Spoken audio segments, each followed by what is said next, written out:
statistical mathematical fact never has been down. has broken every single record. There is no asset that has come close. It's the only thing in the industry that was not touched, that was not hacked, and it never fails doing what it promised in 2009. It's never What's failed. the best performing asset the world has ever seen?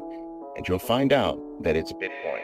Stacking harder has become sort of the tagline of mine that I use on virtually every single post that I make here on X.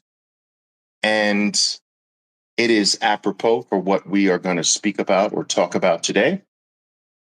What we're going to talk about today, the topic that we're going to tackle today, specifically delves into the concept of stacking Bitcoin and what method of stacking Bitcoin has been proven to be the best. And so come on in, guys. Welcome once again. Make yourselves comfortable. Grab the beverage of your choice. Maybe even grab something to take notes with. I do so enjoy doing these live spaces. I've experimented with the video form of these spaces, but after doing a poll on which one the audience here preferred, it was overwhelmingly in favor of the voice type of spaces, largely because people like to multitask and do things while they're actually listening to the space. So I understood that, and as a result of that, I do the vast majority of these talks via voice only. And that's perfectly fine with me. I do want to make it clear to everyone, especially those who are listening to me for the first time, that each one of these live spaces, they are recorded. So you'll always be able to come back and re-listen to parts that you may have missed or need further clarification on, whether you missed a point or so. So that's always available to you. I also want you to be aware of the fact that each one of these live spaces winds up being an episode on my Bitcoin podcast entitled Bitcoin Unleashed. You can find Bitcoin Unleashed on pretty much all of the popular podcasting platforms, Spotify, YouTube, Apple, things of that nature. So I strongly encourage that if you find anything that we discuss here of interest, please go over to Bitcoin Unleashed on your favorite podcasting platform and take a listen to some of the other topics that we've talked about, tackled, gone down the rabbit hole on. They're all Bitcoin related, especially if you are somewhat new to the Bitcoin space. I strongly encourage that you do that. I've decided to dedicate, guys, over the last 30 plus years, I have been traveling the globe every single year with the sole purpose of raising the level of financial sophistication. And I took on this task after starting in the financial world in the early 1980s, early to mid 1980s. I've been involved in the traditional financial space largely as a trader for the past 43 years and began spreading the gospel of financial freedom and independence over 30 years ago. This year, I'm scheduled to be in 4 different continents, 19 different cities. And I've been doing that for the past 30 years. I decided back in 2020, that's about 4 years ago, to incorporate Bitcoin in my talks, my speeches, and my travels. It has become a central point because, lo and behold, there is nothing that we've ever had contact with, ever had access to as a human species that delivers what I was talking about for the past 30 years better than Bitcoin: financial freedom, financial independence, and self-sovereignty. And so today, I actually decided that it was time for us here to talk about the different styles of trying to get more Bitcoin. And I decided to tackle this topic because I received a variety of different comments today that touched on dollar cost averaging, lump sum investing into Bitcoin, which one's better. A small debate sort of broke out amongst some of the members of the community, and I felt it was a great topic for us to touch upon.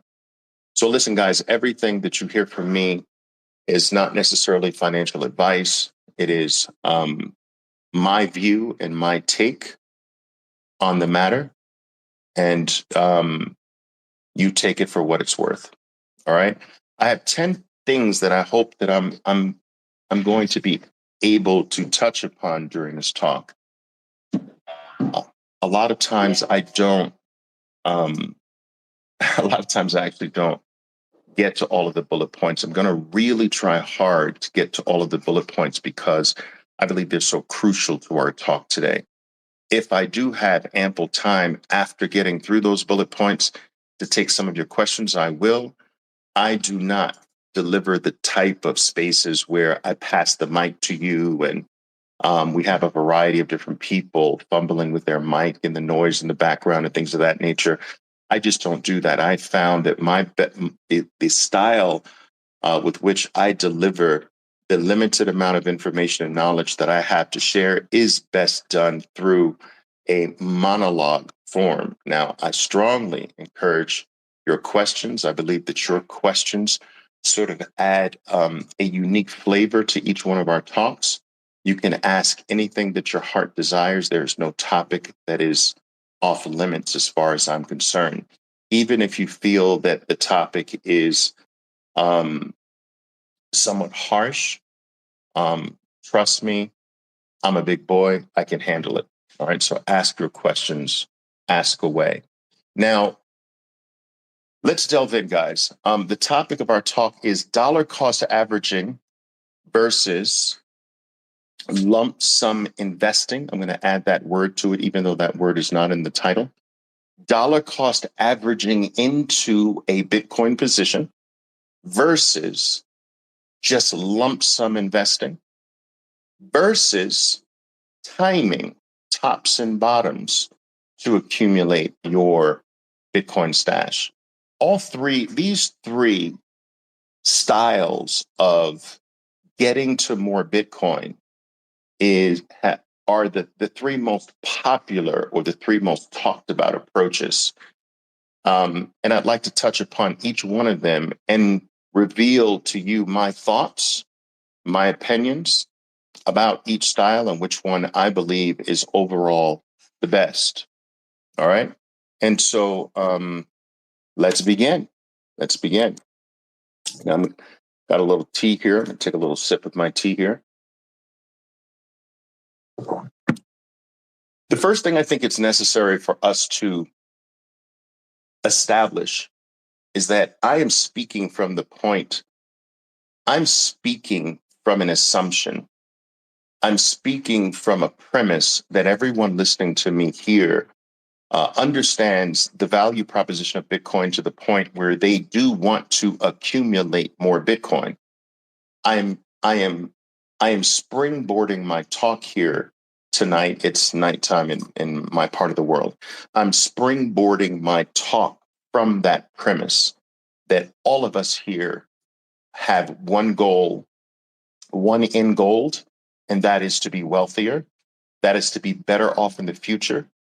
And that Bitcoin, and that we all see Bitcoin as a vehicle that might be able to deliver that. And so our talk is going to be based on that premise, and we're going to delve into which style is best suited for accomplishing that. Before we delve into those styles, it's important for us to understand that Bitcoin does not have the traditional annual or yearly birthday that most things in the traditional financial world has. You see, the traditional financial world and all of the assets that fall into that category, they operate on an annualized basis. So, for instance, a company has an annual report. We report all of the performance figures in large part of bonds and equities, that stocks and things of that nature based on annual performance numbers. Bitcoin has come into our lives to basically teach us in a way that that is actually incorrect. It's too small of an integer to measure performance. The measuring of performance in annual increments leads to a barrage of errors, erroneous assumptions, faulty beliefs. And as a result of those faulty beliefs and errors and erroneous assumptions, inferior actions and therefore poor results will tend to follow. It's too short of a time frame. So Bitcoin is coming to our lives to teach us that the more perfect integer, the more perfect time frame is a 4-year time frame, not an annual time frame. And so Bitcoin operates on a 4-year cycle, more or less, okay? A 4-year cycle. So in a sense, in a very real sense, it's almost like today. Today is February 29th. It's the one time in every 4 years that we have an extra day in the year. All right. February traditionally has 28 days, but every 4 years it has 29 days. We call this day leap day, or we call this, leap day. And as a result of it being leap day, we call this year 2024 a leap year. Okay. Bitcoin operates on a leap year, almost as if its birthday comes every 4 years. And what it really, in my opinion, is teaching by having a birthday every 4 years is that everything in between birthdays is practically noise.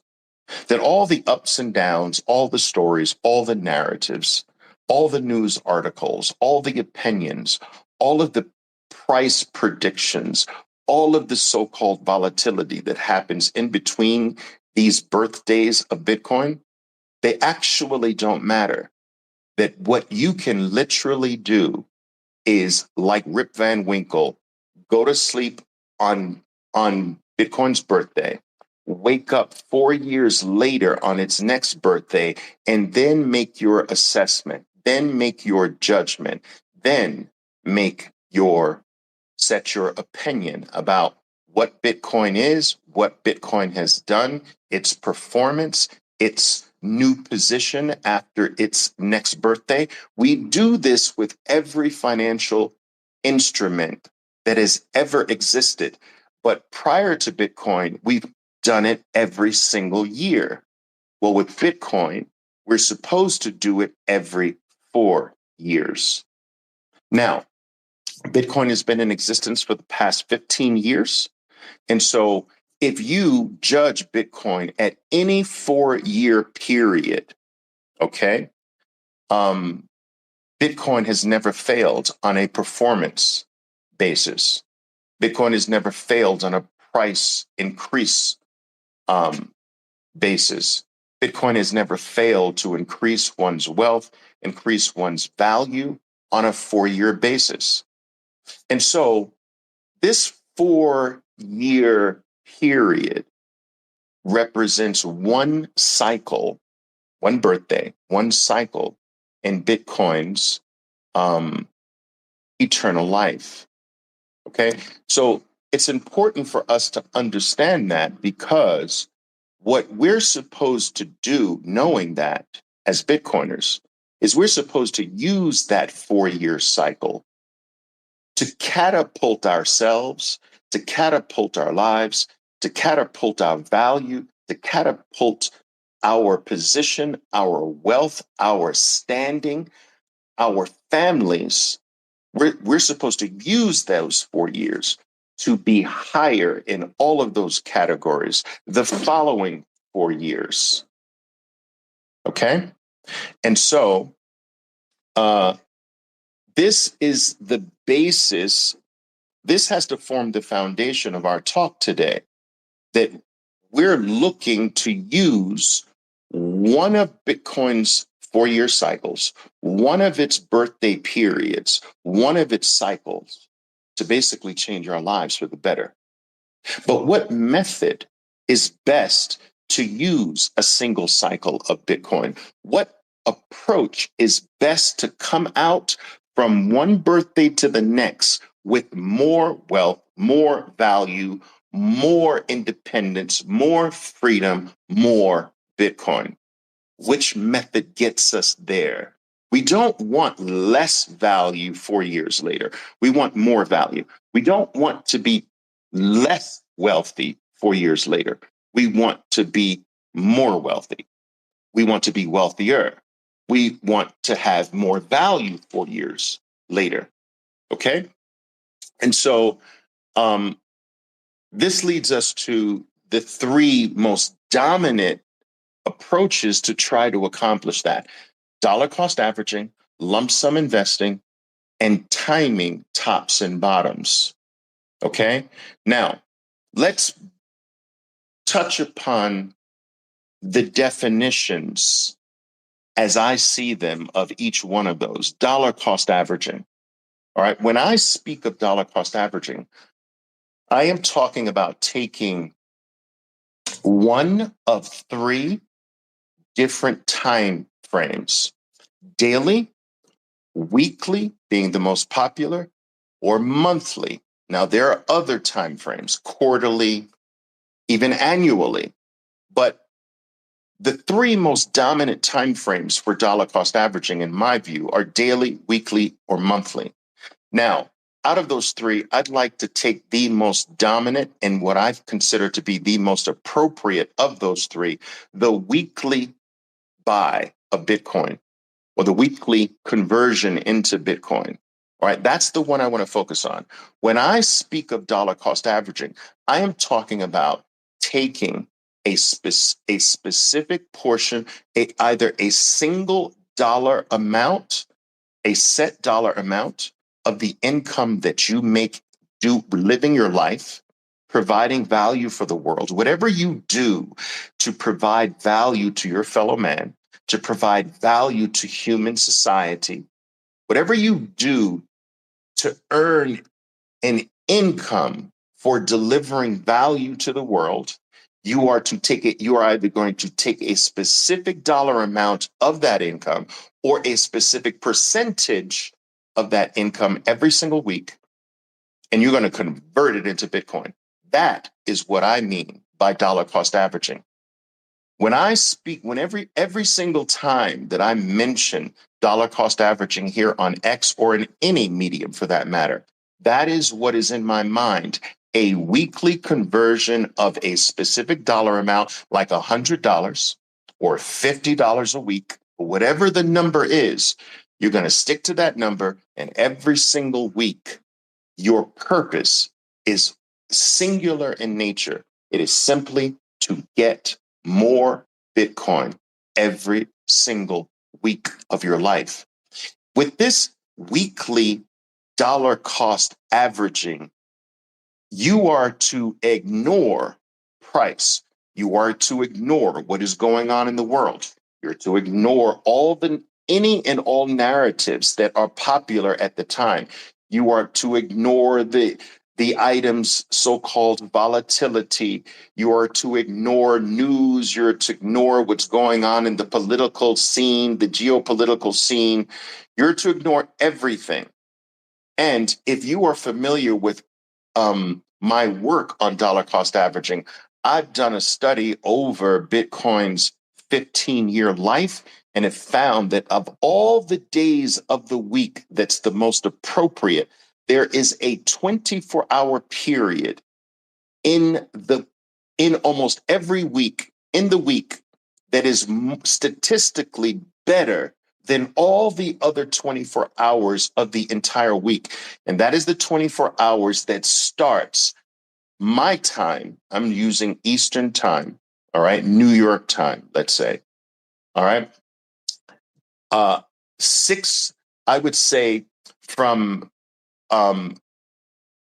midday Sunday to midday Monday using New York time.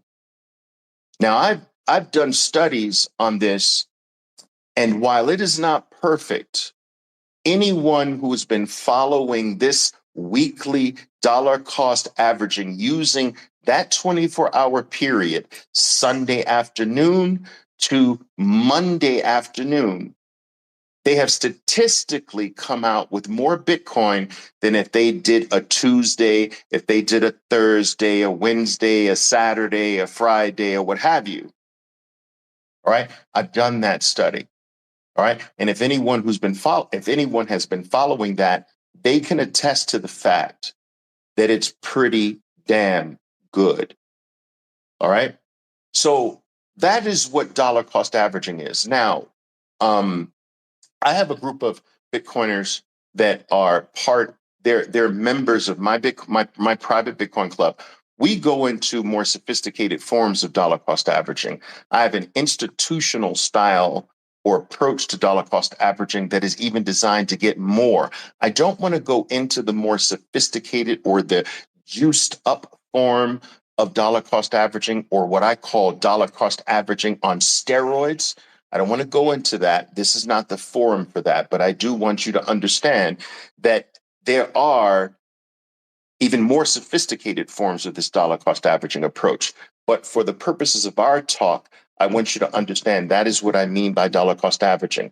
Picking a specific day or a specific 24-hour period every single week, keeping that time the same and keeping the amount the same. So if it's $50, it doesn't matter what's going on. It doesn't matter where the price is. You're putting $50 in every single week of your life during that 24-hour period or during the day that you've chosen. All right, that's dollar cost averaging. Now, the second style is lump sum. Now, when lump sum investing usually comes into play when a person has a certain amount of capital that they intend on deploying into Bitcoin. And let's say that certain amount is $10,000. All right, let's keep the number simple. It could be 1,000, it could be 10,000, it could be 100,000, it could be $1 million. It doesn't matter. But you have a lump sum. Now, what's better with the lump sum? Is it better to just keep the lump sum on the side and just ease in with a dollar cost averaging approach until you deploy the entire 10,000? Or is it better to just take the 10,000 and dump it into Bitcoin all at once, at one point, one day, one moment, and you're in? All right. That's typically when lump sum becomes a topic, when someone has more than their weekly amount available and they want this amount to be in Bitcoin. But how do they get the lump in? Do they break it up into 4 parts and do one part every month? Do they ease it in over a 4-month period? Or do they just dump it all in? Okay.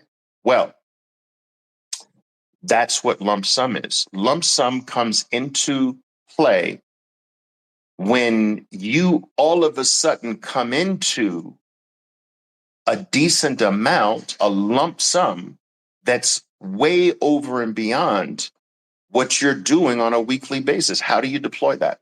That's lump sum. All right. We'll talk about that. Now, timing tops and bottoms. Okay. This approach is where a trader is trying to get more Bitcoin by buying into the 4-year cycle at the bottom, selling Bitcoin, either a portion of it or all of it near the top, waiting for the next cycle to occur, drop, have its bear market, take that amount, go in near the bottom again. Bitcoin rises during its secondary fourth cycle. They sell a portion or all of it near the top and repeat. All right. That's the timing approach to getting more and more Bitcoin or more and more wealth. All right. So now that we've got those three styles out of the way and how I define them, the $64,000 question is, which style is better? And I will tell you that this is not a simple answer because every person's scenario is different. But I have to start somewhere. And so I'm going to start with an assumption that the majority of you are open, okay? But I will say this. I will say that the answer largely depends on what your time frame is. Time frame does matter. And so before I give you the answer in terms of what I believe is the best, I do want to let you know that I believe that Bitcoin is not something. I believe that Bitcoin represents freedom, that Bitcoin gives us an exit strategy outside of a system that has failed us, that continues to fail us, and that continues to steal from us and make our lives harder every 4 years. We are trapped in a system that is designed to make us run on the hamster wheel harder and faster every 4 years to get the same thing that we got the last 4 years. It is designed to make us have to run harder, to work harder and longer for the same groceries. For the last 4 years, we had to run only 1.5 hours to get groceries to feed the family. Now next 4 years, we have to run 3 hours to get the same groceries to feed my family. And the next 4 years, we have to run 4.5 hours to get the same groceries to feed my family. And the next 4 years, I have to run 5.5 hours to get the same groceries to feed my family. We're trapped in a system that makes us poorer, that makes us slave harder for the very same thing every 4 years of our lives until we die. That is a form of financial slavery, and we have no power over that. In my opinion, and I've reached the point where it's not my opinion, Bitcoin has come to free us from that. Bitcoin is freedom from that system. It does not partake in the system that's designed to make life harder every 4 years. It is outside of the system, and it is the antithesis of that system. It's the mirror opposite of that system. It's designed to be the opposite side of the coin, where every 4 years you work less to feed your family. Every 4 years you get wealthier, not poorer. Every 4 years you have to work less. And so Bitcoin being freedom from this system that we are trapped in and cannot change, do not have the power of change. We can't change it by voting new politicians in office. That's a joke. We can't change it by rallying to get new laws placed on the books because the old laws don't protect us. That's a joke. The only exit from this slavery, the only chance we have to free ourselves is Bitcoin. And if Bitcoin represents that freedom, it is something, in my opinion, that should not be sold. It is something that should be accumulated and held dear forever. It should be something that's passed down, like the farm in your family, or the heirloom, or the trove of real estate that you've accumulated over your lifetime, and you're going to pass it on from generation to generation. This is my view. My view is that freedom is not for sale. That it makes no sense to exit slavery and say, well, wait a minute, but when should I sell? Now that I have my freedom, when should I sell my freedom to go back to slavery, Oliver? Tell me. So I want you to understand that that is my view. And if you understand my view, you will automatically go right to the point where timing Bitcoin to get more becomes a very dangerous thing.